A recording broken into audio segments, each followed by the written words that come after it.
ఉన్నారు, కొంతమంది భక్తులు ఉన్నారు, మాట్లాడించేటువంటి ప్రయత్నం చేస్తాను. చెప్పండి, ఎక్కడి నుంచి వచ్చారు? పుష్కర స్నానం అయిపోయిందా? అయిపోయిందండి, జమ్మికుంట నుండి వచ్చాను. ఏం చేశారు? ఎలాంటి కార్యక్రమాలు చేశారు? మా సరస్వతి నది పూజ చేసినాం, పుష్కర స్నానం చేసినావు. కొన్ని ఏర్పాట్లు కొంచెం హ్యాండిక్యాప్డ్ ఉన్న వాళ్ళకు మొక్కల లోపల వెహికల్ ఇక్కడ అరేంజ్ చేస్తే బాగుంటుంది. అక్కడి నుంచి ఒక 3 కిలోమీటర్స్ నడచడానికి కష్టం అవుతుంది కొంతమందికి. అదొకటి మెయిన్ ఇంపార్టెంట్ ఉంది. అంతా బాగానే ఉంది. ఇక్కడ ఘాట్లో ఎట్లా ఏర్పాట్లు ఉన్నాయి?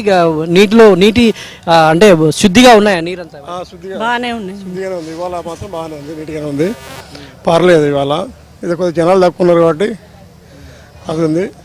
ఒక వెహికల్ మాత్రం అరేంజ్ బస్ స్టాండ్ నుంచి ఇక్కడ వరకు పెడితే బాగుంటుందని మా హ్యాండిక్యాప్డ్ వాళ్ళకి కానీ కుంటి వాళ్ళకి కానీ.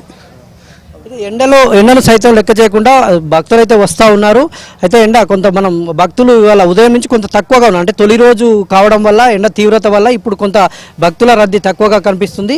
అయితే అధికారులు మాత్రం అంచనా వేస్తున్నారు, దాదాపుగా రోజుకు 50 నుంచి 60 వేల మంది భక్తులు తరలి వస్తారని అధికారులు అంచనా వేశారు. ఆ మేరకు ఏర్పాట్లు చేశారు. అయితే ఈ సాయంత్రం ఇక్కడ ముఖ్యమంత్రి రేవంత్ రెడ్డి కూడా రాక సందర్భంగా సెక్యూరిటీ అయితే పెంచారు. చాలా పెద్ద మొత్తంలో సీఎం సెక్యూరిటీ ఇప్పటికే ఒక రౌండ్ విజిట్ చేశారు. తర్వాత వాళ్ళకి సంబంధించినటువంటి రిహార్సల్స్ అవన్నీ కూడా చేసుకుంటూ వెళ్ళారు.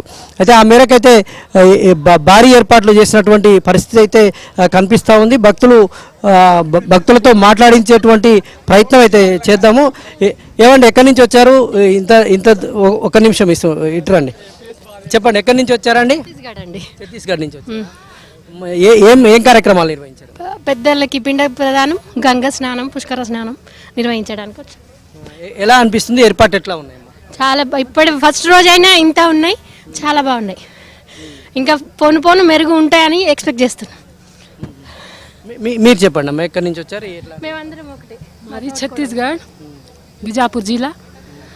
यहाँ का बहुत अच्छा बंदोबस्त है, अच्छा अरेंजमेंट है, अच्छा सुख सुविधा पूरा दिए हैं और आगे थोड़ा और ज़्यादा डेवलप करने के लिए ఎండ గురించి కేర్ తీసుకోండి కొంచెం. ఇప్పుడు బాగున్నాయి ఫెసిలిటీస్, ఇంకొంచెం బాగుంటే జనాలకి ఇబ్బంది కదా. ఎందుకంటే ఉన్నాయి 12 రోజులు, చాలా చోట్ల లేవు కాబట్టి ఇంకొంచెం ఎక్స్పెక్ట్ చేస్తున్నాం. గతంలో ఇక్కడ ఏర్పాటు ఎట్లా ఉండే, ఇప్పుడు ఎట్లా ఉండే? అంటే ఇప్పటికీ చాలా బాగున్నాయి. ఫస్ట్ రోజే ఇంత ఉండడం మామూలు కాదు, ఇంత అరేంజ్మెంట్ చేయడం మామూలు కాదు. ఇదివరకన్నా చాలా నయం. కాకపోతే టెంపరేచర్ పెరిగింది కాబట్టి, ఎప్పటిలాగా లేదు కాబట్టి ఇంకొంచెం ఎండ తగలకుండా చేస్తే బాగుంటుంది. ఇప్పుడు ఈ పార్కింగ్ దారి నడవడానికి ఈజీ ఉంది, కానీ ఇంకొక 2 వేస్ ఇట్లా ఉంటే జనాలకి ఇప్పుడు అందరూ కంప్రెస్ అయిపోతున్నారు. ఒకే దారి నుంచి వెళ్ళాలంటే ఇబ్బంది అయిపోతుంది. ఓకే అండి, థ్యాంక్ యూ. ఇది నవీన్ పరిస్థితి. మొత్తంగా భక్తులు కూడా కొంత సంతృప్తి వ్యక్తం చేస్తూ ఉన్నారు. అక్కడక్కడ కొంత టాయిలెట్స్ ఇబ్బందులు ఉన్నాయి, మంచినీటి వసతి కల్పించాలని చెప్తా ఉన్నారు. మొత్తంగా సరస్వతి పుష్కరాలకైతే ప్రభుత్వం భారీ ఏర్పాట్లు చేసింది.